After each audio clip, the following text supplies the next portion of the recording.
So I could retire. I was so into Sakai 2.9. I want to see everybody running Sakai 2.9. And I thought, you know, if we go off into the sunset and we're all running Sakai 2.9, then at least we're running a nice piece of software and we can do selective release and online content and do some MOOCs and do all kinds of whatever. So this is a good time to stop, a good time to retire. Or perhaps not.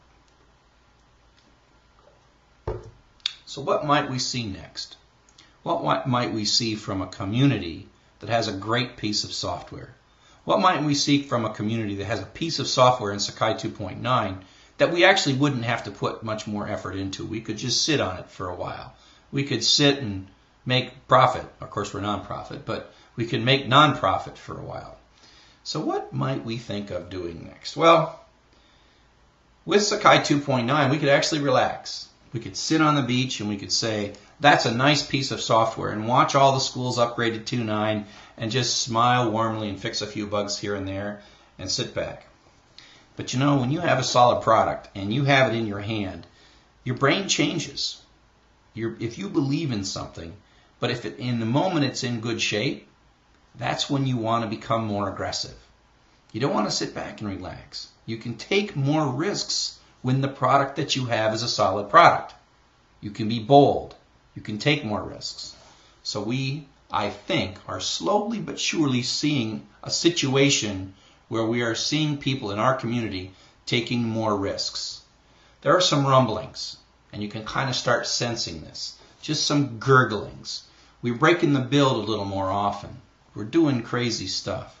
So like Amsterdam, Montreal, UPMC, and others are like turning this into a MOOC platform. Wow, we're going to have to fiddle around a bit to make this thing a MOOC platform. But that's okay. We can, because we got a great product. 2 new search technology. We haven't touched search since 2.5. I think most people have search turned off because it's just a little weird and it breaks and hangs. No one's been willing to touch search for a long time. 2.5 is like 5 years ago.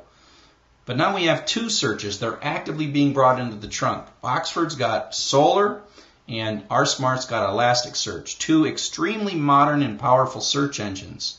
And both of them are being put into the trunk at the same time in a coordinated fashion. Prior to 2.9, we probably would have said, oh, back off. That's a little scary. You might break something. Now we're like, let's try it. We'll all figure it out. If you break it, we'll fix it. Right?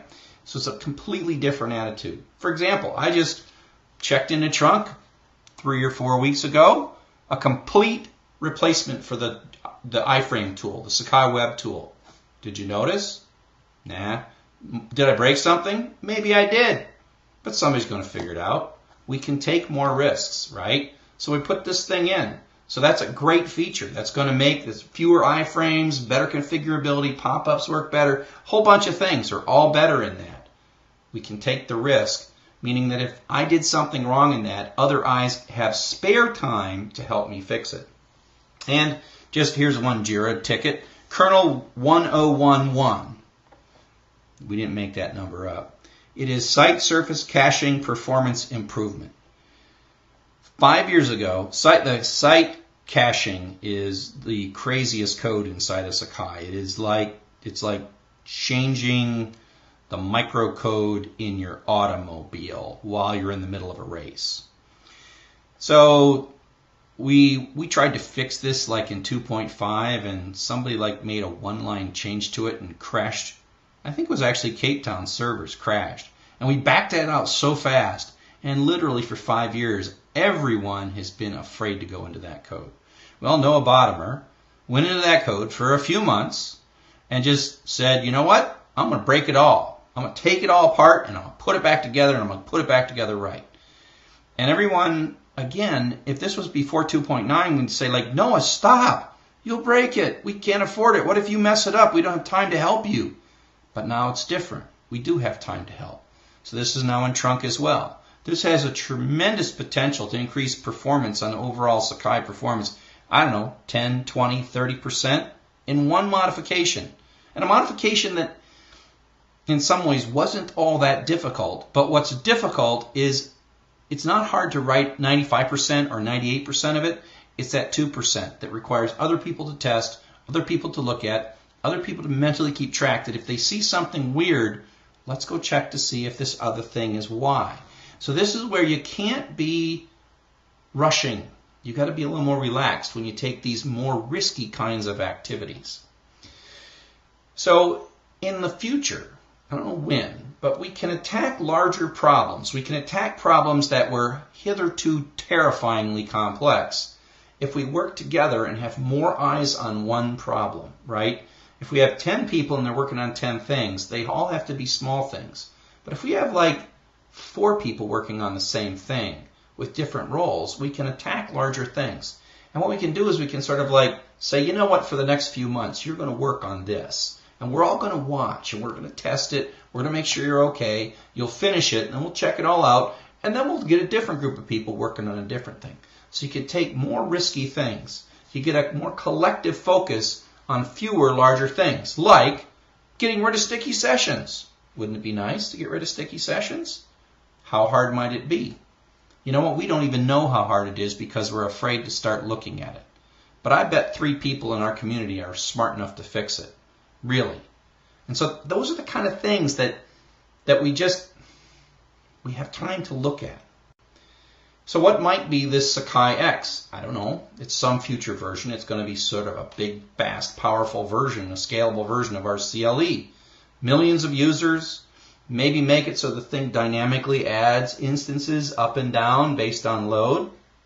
Make it so upgrades happen continuously. Make it so migrations and database conversions happen continuously.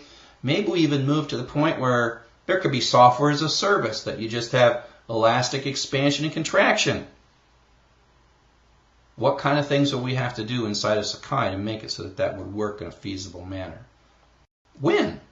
When are we going to do this? I don't know. I have no idea when. But I do think that we collectively will reach a moment where we'll realize that it's time to do it. It's time to jump in. It is time to take the big risk. It is time to fix the big things that need fixing in our product and take the product truly to the next level, right? Take it truly to the next level without losing any functionality whatsoever. If we do, it might take 2 years to get there. We'll make these bold changes, and we'll test the bold changes, and we'll land the bold changes, and then we'll put those bold changes in production after a real thorough QA.